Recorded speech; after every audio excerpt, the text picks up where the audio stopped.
안녕하십니까. 리서치 1팀 허준우입니다. 제가 발표할 기업은 아세아 제지입니다. 다음과 같은 순서로 진행하도록 하겠습니다. 아세아 제지의 기업 개요는 표를 참고해 주시면 감사하겠습니다. 먼저 산업 분석을 하기 전에 왜 제지 기업을 선택하였는지 짧게 말씀드리겠습니다. 이번 FOMC 회의를 통해 미국 기준금리를 5.25%로 발표하면서 한미 기준금리 차이는 1.75%포인트 차이가 났습니다. 미국과의 금리 차가 더 벌어지면 외국인 자금이 빠져나가고 이로 인해 원달러 환율이 급등하면서 외국인 투자 자금 유출이 본격화될 수 있어 한국 주식시장에는 부담이 될 거라 생각합니다.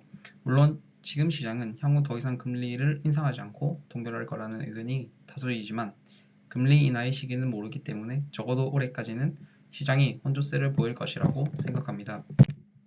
더하여 최근 코스피 수급과 상승을 견인하였던 코스피 신용정보도 4월달을 고점으로 찍고 하락하는 추세로 보아 시장의 투자 심리가 위축이 되고 코스피의 유동성 또한 서서히 빠지고 있다고 보여집니다. 자산은 흔히 이익 곱하기 멀티플이라고 합니다. 멀티플은 매크로 및 심리에 의해 좌우되고 금리 상승 및 경기 침체 우려는 멀티플 하락 및 자산 가격 하락을 유도하게 됩니다.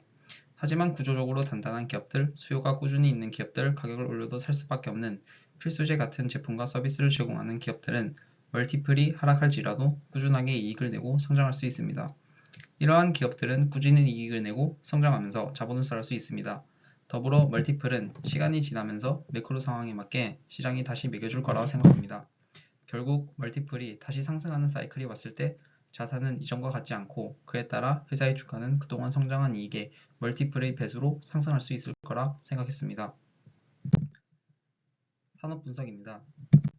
제지 기업은 말 그대로 종이를 만듭니다. 그러나 종이라고 다 같은 것이 아닙니다.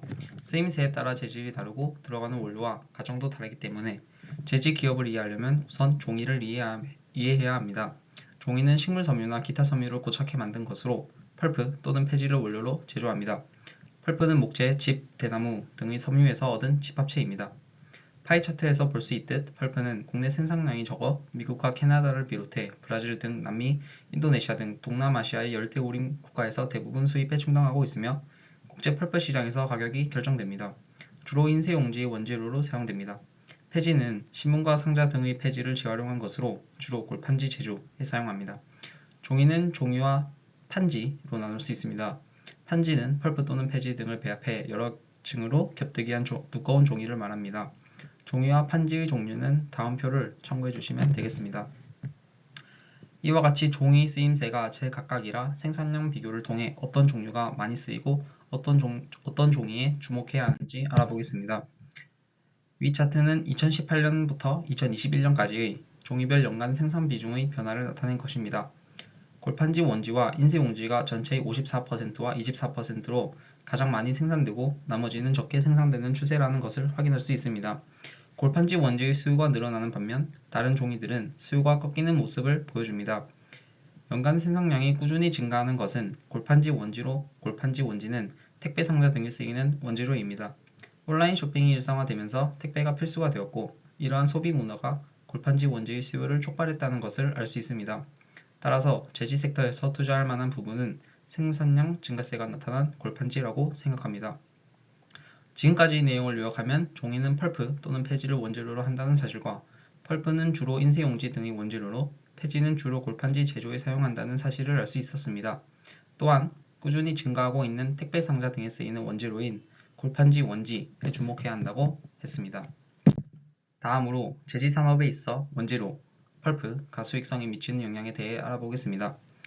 2022년 펄프 가격 현황 그래프를 보시면 4월부터 계속 상승하더니 8월에 4월 대비 약 27% 상승함을 알 수 있었습니다. 우리나라에서 유일하게 펄프를 제조, 생산하는 기업인 모린 PMP와 펄프를 원재료로 백판지 등을 생산하는 기업인 한솔제주의 영업이익을 비교해 보았습니다. 두 기업의 2022년 2분기, 3분기 영업이익입니다. 이렇듯 펄프의 가격 변동은 펄프 회사와 제지 회사에 각각 다른 수익성을 미칩니다. 펄프 가격이 급등하거나 하락할 때 펄프사인지 제지사인지 수혜의 대상을 잘 판단할 필요가 있습니다. 이제 제지 산업에 있어서 핵심적인 골판지 산업에 대해 이야기해 보겠습니다. 앞에서 말씀드렸듯이 종이는 주 원재료가 펄프이고 판지는 주 원재료가 고지, 즉 폐지라는 점에서 차이가 있습니다. 명확한 구분은 제지산업이 가장 큰 부류이고 그 아래 세부 산업들이 존재합니다. 그러나 국내는 판지 시장이 주를 이루어 제지산업이라 함은 판지를 중심으로 얘기한다 라고 쉽게 생각하시면 됩니다. 옆에 오른쪽 그림은 골판지 산업의 전체적인 틀입니다. 고지, 즉 폐지 수거 업체에서 고지들을 수거하여 압축한 다음 골판지 원지를 생산하는 기업들이 폐지를 가공하여 표면지, 골심지, 이면지를 만들고 골판지 원단을 생산하는 기업에서 이러한 원지를 합하여 골판지를 만듭니다.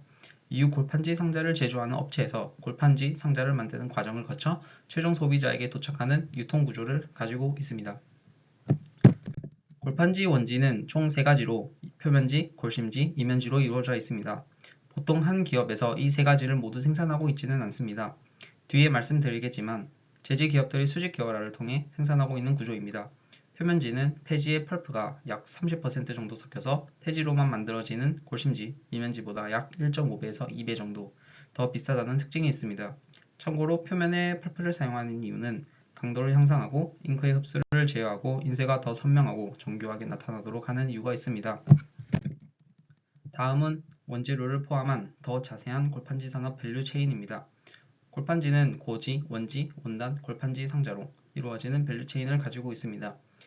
다음 그림을 참고해 주시면 됩니다. 참고로 폐지도 종류가 다양한데 OCC는 폐골판지 원지이고 OMP는 폐신문용지, CPO는 폐인쇄용지입니다. 폐신문지와 폐인쇄용지도 골판지 원지를 만드는 데 사용되지만 OCC가 대부분이므로 폐지 원재료를 원재료 가격을 체크할 때는 OCC 가격 동향을 체크하는 것이 더 효과적이라고 판단됩니다.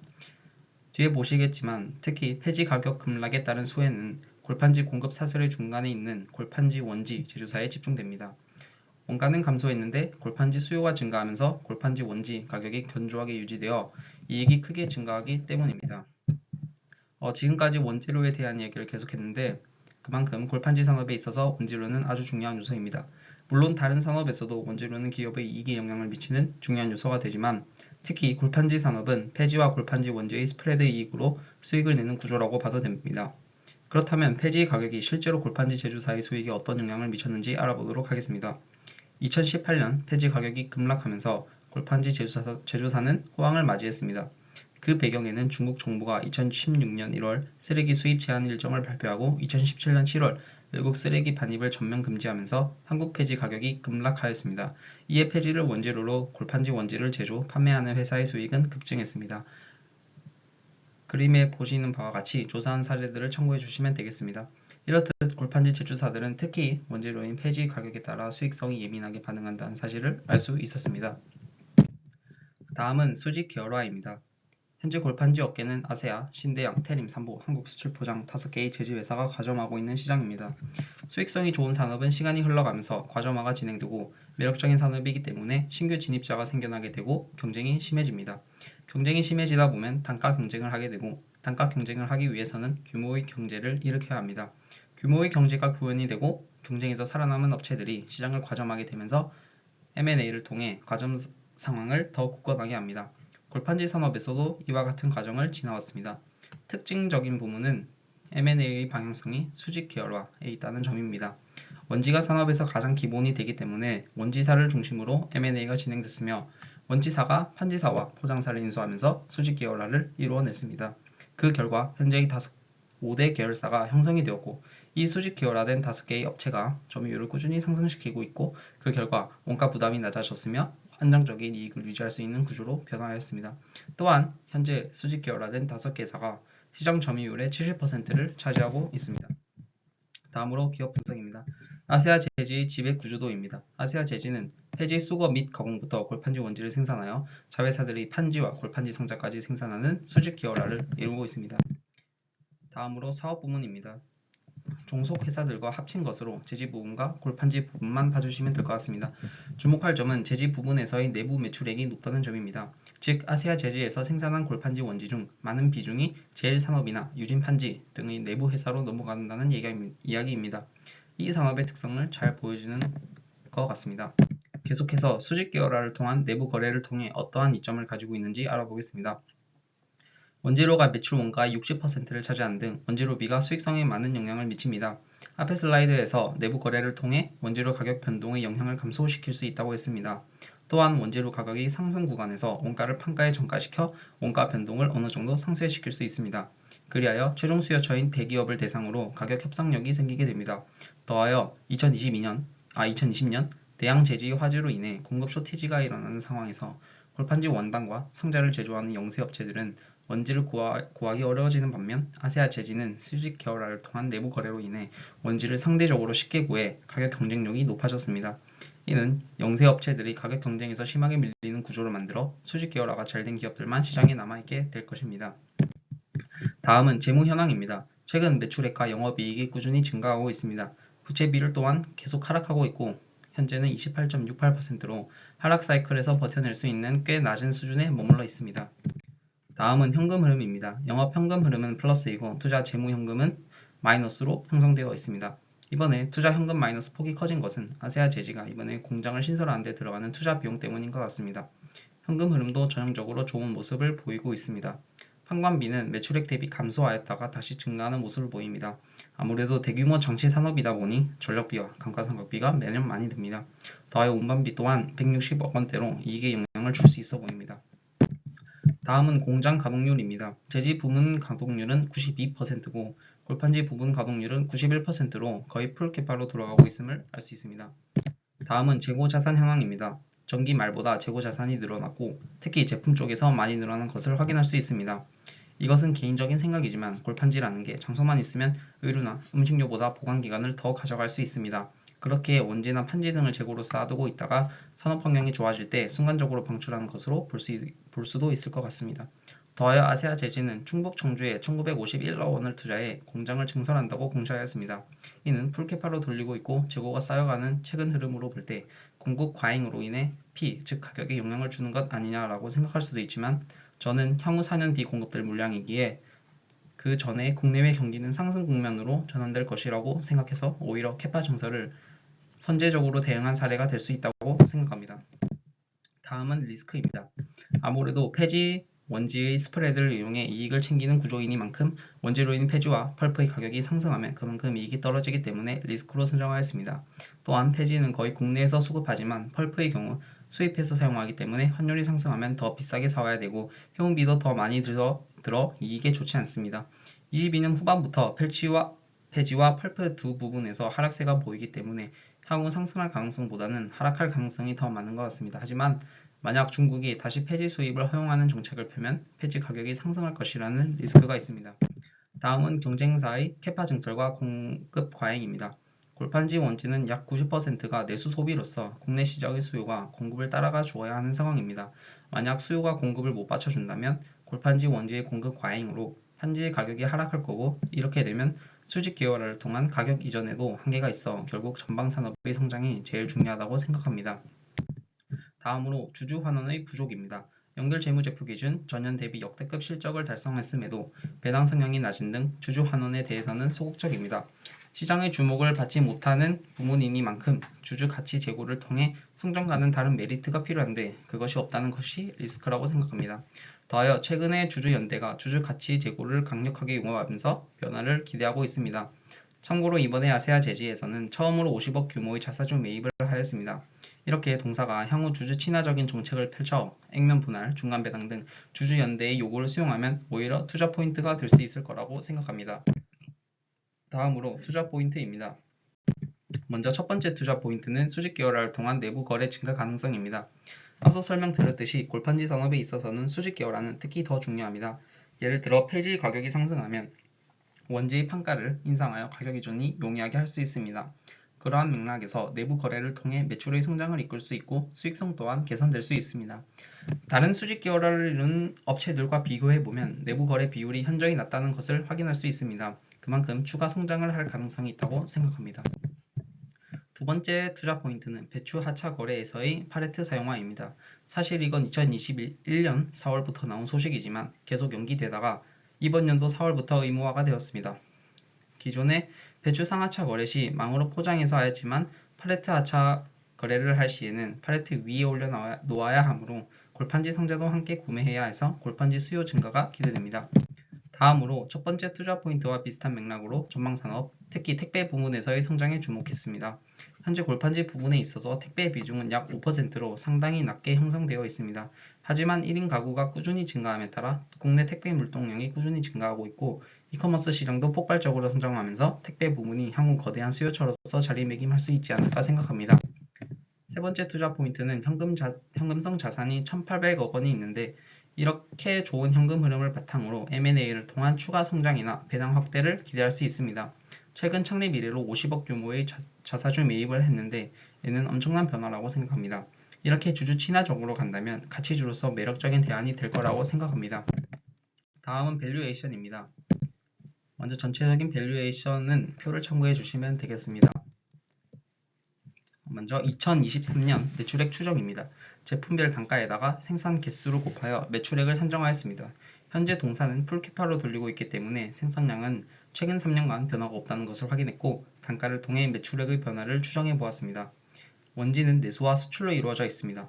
2023년 내수용 원지는 원지 공급 과잉 우려와 재고가 많은 점 또는 폐지 가격이 현재 낮은 수준에 머물러 있어 단가 인상에 한계가 있다 생각하여 전년도 단가 인상분의 3분의 1 수준으로 주었습니다.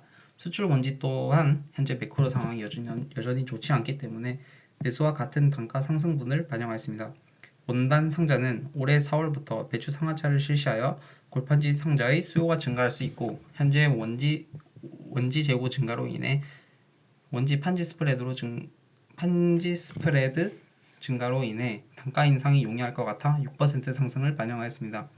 기타 매출에는 유의미한 움직임이 없어 전년도의 수치를 유지하였습니다. 내부 거래는 원지 내수 매출액의 50%로 2023년도 마찬가지로 원지 매출액의 50%로 적용하였습니다. 그래서 2023년 예상 매출액은 1조 770억 원입니다. 다음으로 매출 원가입니다. 매출 원가는 원재료인 원지, 폐지, 펄프로 나누어 산출하였습니다. 원지는 작년 68만 톤을 매입하였고 폐지는 63만, 펄프는 17만 톤을 매입하였습니다. 2023년도 마찬가지로 매입 단가만 조정하여 매출 원가를 산정하였습니다. 먼저 원지는 앞에 원지 판매 단가를 적용해 톤당 61만원으로 설정하였습니다. 폐지는 국내 해외 폐지 가격을 평균해 산출하였습니다. 먼저 2022년 평균 폐골 판지 가격은 키로당 122원이고 2023년 현재 기준 폐골 판지 가격은 키로당 77원입니다. 약 58% 가격 하락을 하였는데 이 흐름이 2023년 후반까지 이어질 것 같아 폐지 가격의 하락분을 반영하여 매입 단가에 적용하였습니다. 펄프도 폐지와 동일한 방식으로 산출하였습니다. 기타는 2022년 기준 매출 원가의 5%였기 때문에 2023년에도 그대로 적용하여 계산하였습니다. 따라서 2023년 예상 매출 원가는 7,068억 원입니다. 다음으로 판관비입니다. 역사적으로 매출액의 9% 정도로 형성되어 있음을 감안하여 9%에다가 이번에 4년 후까지 총 2천억 원 규모의 설비 증가에 따른 비용을 매출액 대비 5%로 계산하여 총 판관비는 1,500억 원으로 설정하였습니다. 영업이익과 영업외 손익은 참고해 주시면 되겠습니다. 법인세는 과세 표준으로 계산하였습니다. 당기순이익도 참고해 주시면 되겠습니다. 2024년 매출액도 같은 방법으로 계산하였습니다. 다만 2024년 하반기부터 매크로 상황이 좋아지고 수요를 회복할 가능성이 있기 때문에 그 부분을 포함시켰습니다. 매출 원가도 같은 방법으로 계산하였습니다. 다만 폐지 가격이 상승하고 펄프가 가격이 하락한다고 생각하고 계산하였습니다. 나머지 수치들도 참고해 주시면 되겠습니다. 따라서 2023-24 예상 EPS는 다음과 같습니다. 2023년 타겟퍼는 5배로 4개사 경쟁사 평균 펄을 적용하였습니다. 적어도 2023년까지는 재고 리스크가 존재하여 펄을 높게 주기는 힘들 것 같지만 여전히 지금 펄은 동종업계 대비 매우 낮고 실적이 꾸준히 증가하고 있으므로 동종업계 평균 퍼 정도는 받아야 되지 않나 생각합니다. 2024년부터는 소비가 살아나고 재고 리스크가 해소될 거라 생각합니다. 현재 CJ 대한통운의 퍼가 10배 정도임을 감안하면 2024년 동사의 퍼는 택배 회사의 퍼보다 조금 낮은 수준으로 받을 수 있다고 생각합니다. 따라서 2023년 예상 주가는 10만 5,100원, 2024년 예상 주가는 18만 1,900원으로 매수 의견 바이를 제시합니다. 이상으로 발표 마치겠습니다.